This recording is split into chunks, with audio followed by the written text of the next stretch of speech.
Tonight, you might pour a glass of wine with dinner, maybe a beer after work. You do not think twice about it. It is a habit, a treat, a way to unwind.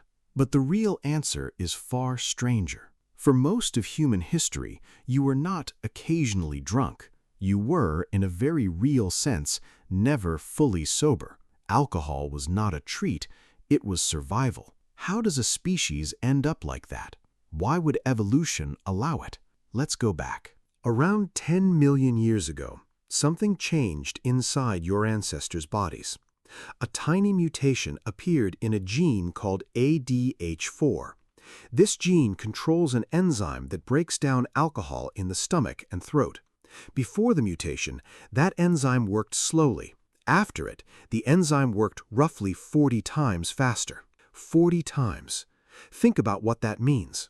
Suddenly, an ancestor who ate fermented fruit did not get sick or sluggish. They processed the alcohol quickly, absorbed the calories, and kept moving. Biologist Robert Dudley at the University of California, Berkeley, studies this shift closely. He calls it the drunken monkey hypothesis. His theory is simple but unsettling. Your craving for alcohol did not appear by accident. It was carved into you by millions of years of fruit-eating ancestors who survived because they could handle the ferment. Why does that matter? Because it means the taste for alcohol is not a modern weakness. It is an ancient inheritance. Long before agriculture, before pottery, before writing, your body was already built to reward you for drinking something mildly alcoholic. Now, fast forward. Humans start settling down. They start making pottery. And here is where the evidence gets concrete. Archaeologist Patrick McGovern, sometimes called the Indiana Jones of ancient ale, spent decades analyzing residue scraped from broken clay jars. At a site called Jiahu in China, his team found chemical traces in pottery dating back roughly 9,000 years. The residue contained rice, honey, and fruit, all fermented together. That is one of the oldest known alcoholic beverages on Earth. Not water, not milk, a fermented drink sitting in the same jars people used every day. McGovern found similar evidence across the ancient world. Grape wine residue in the Zagros Mountains of Iran dated to around 5400 BCE. Barley beer traces across Mesopotamia. Mead made from fermented honey showing up in northern Europe. Wherever early humans settled, alcohol was already there, embedded in daily life, not saved for celebrations. Here is the question that should stop you. Why would an entire species, spread across entire continents, independently decide to drink fermented liquid every single day? The answer is uncomfortable. It is because that fermented liquid was often safer than the alternative. Untreated water was a gamble. Rivers, ponds, and shared wells carried bacteria, parasites, and waste, especially once humans began living in dense settlements. Alcohol fermentation kills many of those pathogens. The boiling process used in some early beers helped too. So a mildly alcoholic drink was not just a pleasure, it was often the cleanest liquid available. Drinking beer instead of river water could be the difference between staying healthy and getting violently ill. There is a deeper twist here, and it reshapes how you think about the birth of civilization itself. Archaeologist Klaus Schmidt, who excavated the extraordinary site of Göbekli Tepe in modern-day Turkey, proposed something radical. Göbekli Tepe predates agriculture. It is a massive complex of carved stone pillars built by hunter-gatherers roughly 11,000 years ago, before anyone had planted a single reliable crop field. Schmidt's team found large stone vats at the site, and residue analysis suggested they were used for brewing a grain-based beer, likely for communal feasts. Think about the order of events that implies. Farming did not necessarily come first with beer as a lucky byproduct. It is possible that the craving for beer helped push people toward farming.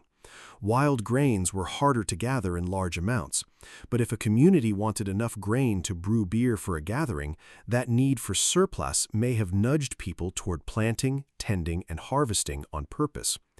Did beer help build civilization? It sounds absurd, but the stone vats do not lie, and the theory has gained serious traction among archaeologists studying the transition from foraging to farming. Once agriculture took hold, alcohol became even more woven into daily existence. In ancient Egypt, workers who built the pyramids were paid partly in beer, a thick, nutritious brew that supplied calories, hydration, and safety from waterborne illness in one. In Mesopotamia, beer was so central that the Sumerians wrote a hymn to Ninkasi, their goddess of brewing, and the hymn doubled as a recipe, preserving fermentation instructions in verse so it could be memorized and repeated. In medieval Europe, small beer, a low-alcohol brew, was given to children and drunk throughout the day precisely because it was safer than the water. So when you picture your ancestors, do not picture people getting reckless and stumbling. Picture something closer to a low, steady hum, a mild, functional intoxication running underneath ordinary daily life, working, eating, talking, all while slightly buzzed, all day, most days.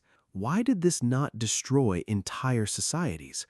Shouldn't constant low-level drunkenness have been a disaster? Here is the counterintuitive twist.